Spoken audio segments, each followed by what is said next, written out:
વડોદરાના મકરપુરા વિસ્તારમાં લાંબા સમયથી એક જ ભાડાના રૂમમાં સાથે રહેતા બિહારના બે યુવકોએ અલગ અલગ સ્થળે આપઘાત કરી લીધો છે। એક યુવકે મકરપુરા રેલવે સ્ટેશન ખાતે ટ્રેન નીચે પડતો મૂકીને જીવન ટૂંકાવ્યું હતું, તો બીજી તરફ તેના મિત્રએ પોતાના રૂમમાં જ આત્મહત્યા કરી લીધી હતી। આ દુઃખદ બનાવમાં વધુ ચોંકાવનારી વિગત એવી છે બહાર આવી છે કે બંને યુવકો માત્ર 2 દિવસ પહેલા જ બિહારમાં આપઘાત કર્યો હતો। સળંગ 3 મિત્રોના આપઘાતથી ઘટનાની તપાસ કરી રહી પોલીસને પણ મૂંઝવણમાં મૂકી દીધી છે।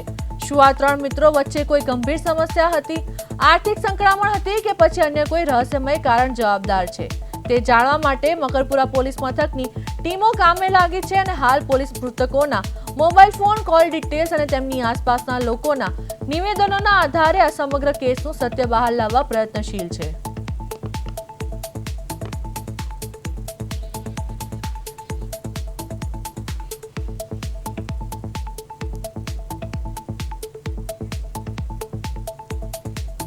તો વડોદરામાં બિહારના બે યુવકોનો આપઘાત। એક જ રૂમમાં રહેતા હતા મિત્રો।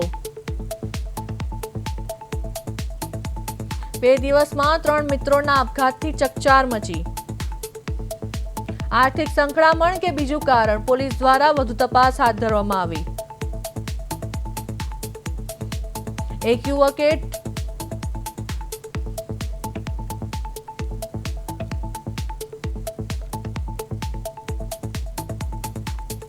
તો આ સાથે અમારા સંવાદદાતા તુષાર પટેલ ફોન લાઈન પર જોડાયા છે।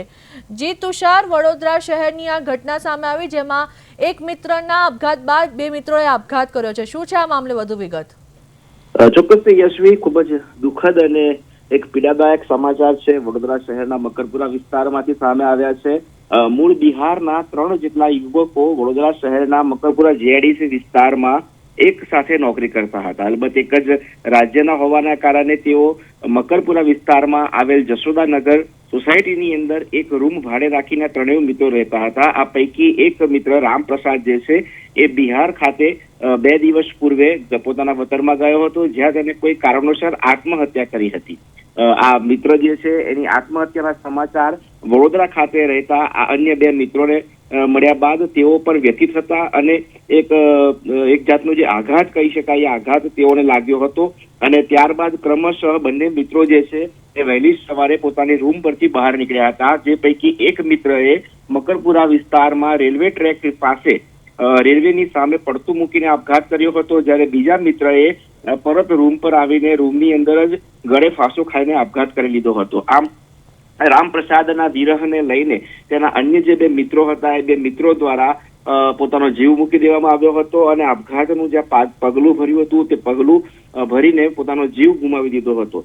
જે રીતે સ્થાનિક રહીશો છે આસપાસના, તેઓ સાથે માહિતી મેળવી હતી, તેમાં એક માહિતી બહાર આવી હતી કે જે મિત્રએ બિહારમાં આપઘાત કર્યો હતો તેનો આઘાત આ બંને મિત્રોને લાગ્યો હતો અને તેને જ કારણે તેઓ દ્વારા સુસાઇડ કરવામાં આવી છે। અલબત્ત ગળે ફાંસો ખાનાર જે યુવક છે એને એક સુસાઇડ નોટ લખી હતી મોબાઈલની અંદર, જેમાં લખ્યું છે કે મારા મોત બાદ મારા માતાની કાળજી લેશો, મારા મિત્રનું જે બિહારમાં જેને આપઘાત કર્યો છે તેના આઘાતમાં મને પણ લાગી આવ્યું છે, એટલે હું હવે તેની પાસે જઈ રહ્યો છું। આમ મિત્રતાના સાર્થક કરતો આ જે કિસ્સો છે તેની અંદર 3 હતભાગી યુવકોએ આપઘાત કરીને પોતાનું જીવન ટૂંકાવ્યું છે, તેની ચર્ચા હાલ વડોદરામાં જોવા મળી રહી છે।